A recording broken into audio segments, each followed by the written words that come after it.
I think Pakistan is one of the most important Muslim countries in the world for a number of reasons. One, that it was founded with the idea of creating a place for Muslims, but also acknowledging in that white part of your flag the minority communities, that we respect minorities and we honor them. But the bulk of the flag is green for Islam, and then that it's a pak place. It was meant to be a place of purity, and you will always have the taints of the world, but the intention should be pure. And the second thing is that we have to acknowledge the incredible sacrifice in the bringing about of the state of Pakistan. Probably over 1 million lives were lost, and it's a Holocaust nobody wants to talk about. But also, people left incredible, the Muhajirs left, they sacrificed so much to come to Pakistan. And I mean, in some ways, it's a great tragedy, the splitting, but it's also destiny, and Allah subhanahu wa ta'ala willed it. So it's very important that people not become tainted with the cynicism of failure. The fact that there has been so many failures in the past, you kind of throw up your hands and say, oh, we're never going to get it right. It's a waste of time. No, the Welsh didn't stop. And now Wales, they're speaking Welsh after being colonized by the English.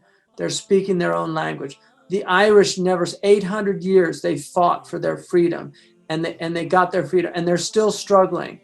If you look at the Jewish community, just the incredible fragmentation of that community, and yet they revived their language, Hebrew.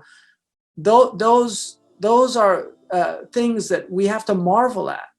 That despite everything, I mean, the Jews went through 2,000 years of persecution under the Christians, and yet they held together as a people. And the Muslims, the Quran uses the Jews constantly to remind us, of not going in a certain direction, which is to lose guidance once it's been given to you. And so it's very important that we see the negative and the positive, not just the negative, but the positive as well in that community. And the Muslims, we owe it to ourselves and to the coming generations to be successful.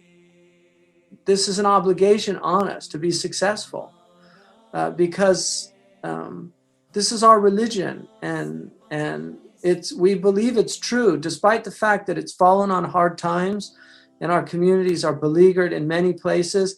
The Prophet ﷺ in the trench, when the hypocrites were saying he's promising us clouds in the sky, because he was talking about the palaces of Khosrows. So we're in the trench now. It looks terrible, but our Prophet ﷺ never lost hope, because he trusted in his Lord. And so I think it's really important for us just to not allow that cynicism to get into the heart and to say, oh, we've tried this before, it never works. The Muslims, they can never get their act together. Those are all from Iblis. They're self-defeating. And we should be inspired by these other communities who are outside of our faith, that don't have the guidance that we have, and yet they themselves have overcome unbelievable obstacles to do what they've done.